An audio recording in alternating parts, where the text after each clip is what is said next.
नमस्कार दोस्तों, खबर 7 न्यूज़ चैनल में आपका स्वागत है। आज हम खबर 7 न्यूज़ चैनल के स्टूडियो में मौजूद हैं और हमारे साथ में सुहेलदेव भारतीय समाज पार्टी के जिला प्रभारी ब्रजेश राजभर जी हमारे साथ में हैं। तो आज हमारे उनसे कुछ राजनीतिक विषयों पे कुछ सवाल होंगे, कुछ जवाब होंगे।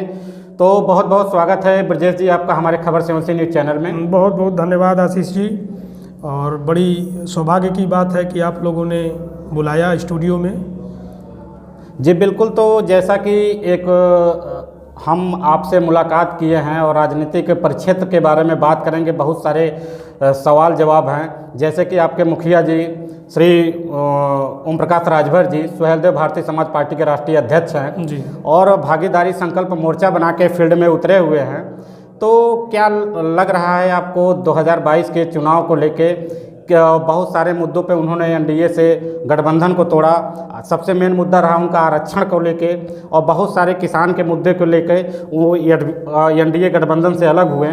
और इसके बाद उन्होंने एक भागीदारी संकल्प मोर्चा को बनाया। तो 2022 में भागीदारी संकल्प मोर्चा क्या गुल खिलाएगी, उसको थोड़ा हमारे खबर 7 न्यूज़ चैनल को जरूर बिल्कुल।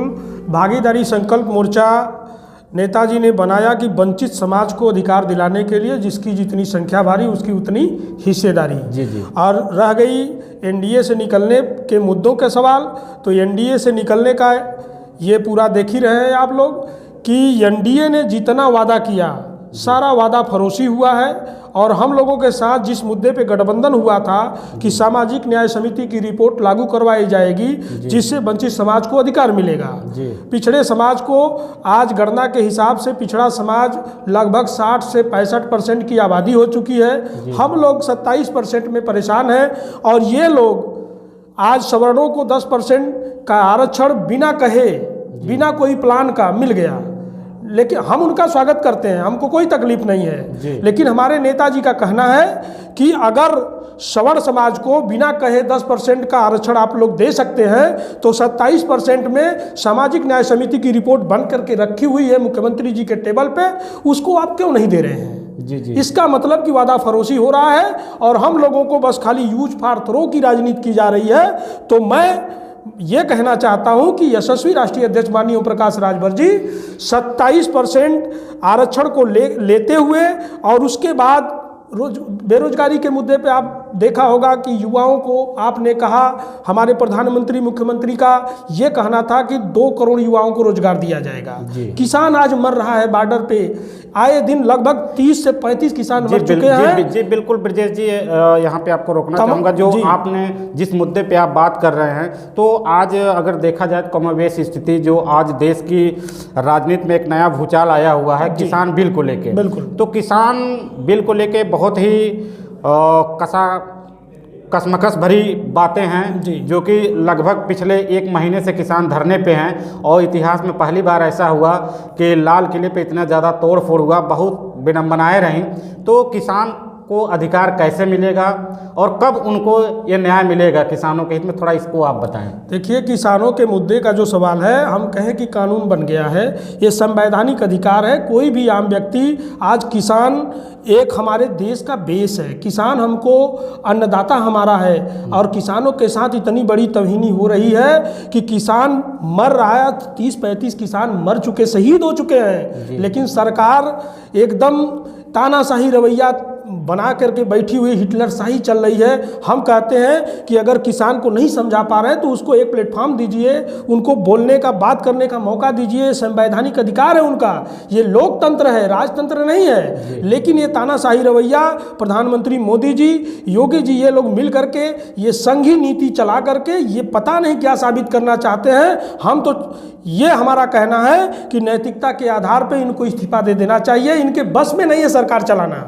जी बिल्कुल। और एक सवाल कि जैसे कि हमने कहा कि भागीदारी संकल्प मोर्चा बना के ओम प्रकाश राजभर जी मैदान में कूदे हुए हैं, तो 2022 में क्या लक्ष्य रहेगा? 2022 का लक्ष्य है कि हम लोग उत्तर प्रदेश में भागीदारी संकल्प मोर्चा में सरकार बनाने जा रहे हैं। और हमारे भागीदारी में 9 राष्ट्रीय अध्यक्ष, 9 दल के 9 राष्ट्रीय अध्यक्ष एक मंच पे आ चुके हैं। और मैं आपको बता देना चाहता हूं, जिसमें माननीय श्री कृष्णा पटेल जी हैं, और असुद्दीन ओवैसी AIMIM के राष्ट्रीय अध्यक्ष हैं, बाबू सिंह कुशवाहा जी, बाबू रामपाल जी, अनिल सिंह चौहान जी, रामकरण कश्यप, राम सागर बिंद जी, प्रेमचंद प्रजापति जी, बाबू रामपाल जी, 9 राष्ट्रीय अध्यक्ष एक मंच पे आ गए हैं। हम लोग अपने संगठन को मजबूत कर रहे हैं। आप देखते होंगे आए दिन हमारा प्रोग्राम हर समय बूथ स्तर पे हम लोग प्रोग्रामिंग करके अपने सैनिकों को, अपने पदाधिकारियों, कार्यकर्ताओं को मजबूत कर रहे हैं। हम बूथ स्तर से लड़ने की पूरी तैयारी में हैं और आने वाले समय में हम मुख्यमंत्री के कुर्सी पे यशस्वी राष्ट्रीय अध्यक्ष माननीय ओम प्रकाश राजभर जी को देखना चाहते हैं। और भागीदारी संकल्प मोर्चा का जो उद्देश्य है, मैं आपको बता देना चाहता हूं कि भागीदारी संकल्प मोर्चा हमारे 9 राष्ट्रीय अध्यक्षों को 5 साल में उसको डिवाइड करके, हर राष्ट्रीय अध्यक्ष को उसमें समय का डिवाइड करके हम हर बार अपना मुख्यमंत्री तय करके उसमें मुख्यमंत्री अपना काम करेगा और अपनी विचारधारा, अपनी नीति के हिसाब से देश का, राज्य का विकास होगा। जी बिल्कुल। एक बीच में एक ऐसा उहापोह की स्थिति बनी हुई थी कि आप लोग समाजवादी पार्टी से गठबंधन करने जा रहे हैं। बीच में ओम प्रकाश राजभर जी की मुलाकात प्रगतिशील समाजवादी पार्टी के राष्ट्रीय अध्यक्ष शिवपाल यादव से भी मुलाकात चल रही थी, तो क्या कयास लगाए जा रहे हैं? अभी आप देखिए कि हमारे घटक दल में भागीदारी संकल्प मोर्चा में अभी हमको लग रहा है 15 दिन पहले यशस्वी हमारे यसुद्दीन ओवैसी जी हैदराबाद की धरती से आपके उत्तर प्रदेश में आए और उन्होंने घोषणा किया कि मैं भागीदारी में अगर चुनाव लड़ूंगा तो मैं माननीय ओम प्रकाश राजभर जी के बैनर तले उनके साथ कदम से कदम मिलाकर के वंचित समाज को अधिकार दिलाने के इस लड़ाई में मैं आपके साथ हूं।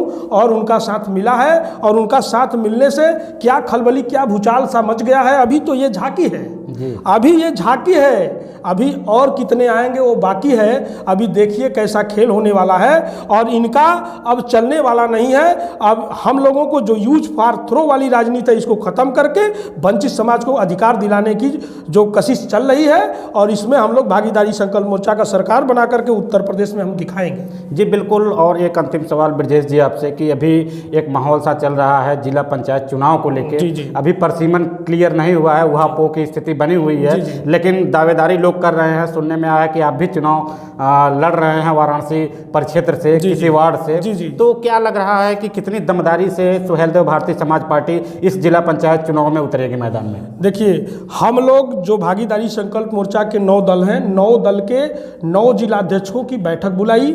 हमने एक तैयार किया, वाराणसी में 40 सीट पे चुनाव होने जा रहा है पंचायत की, जो जिला पंचायत, तो उसको हम लोग 40 को 9 भागों में डिवाइड करके अपने अपने सीटों को जहाँ जहाँ मजबूती है, जहाँ ओवैसी साहब की सीट मजबूत है वहाँ हम लोग 8 दल के लोग उनको संपर्क करेंगे और जहाँ हमारा सुहेलदेव भारतीय समाज पार्टी का हमारा प्रत्याशी रहेगा वहाँ 8 दलों के लोग मिल करके अपने अपने संगठन को मजबूत कर रहे हैं। और ये 9 दल के लोग मिल करके हम लोग भागीदारी संकल्प मोर्चा के तत्वावधान में पूरी जीप पंचायत की चुनाव लड़ रहे हैं और हमारा उद्देश्य है कि हम 40 पे 40 सीटों को जीत करके अपना हम लोग जिला अध्यक्ष वहां पे नियुक्त करेंगे, ताकि जाकर के आगे हमारे भागीदारी संकल्प मोर्चा में हमारे यशस्वी राष्ट्रीय अध्यक्ष माननीय ओम प्रकाश राजभर जी के हाथों को मजबूती मिले और तब जाकर के हम लोग सरकार बनाएंगे। ये पहली सीढ़ी है। जी बिल्कुल। और लास्ट में आप क्या संदेश देना चाहेंगे अपने सुहेलदेव भारतीय समाज पार्टी की तरफ से? जनता को क्या संदेश देना चाहेंगे? जनता को यही संदेश देना चाहूँगा कि सच को अगर सच कहना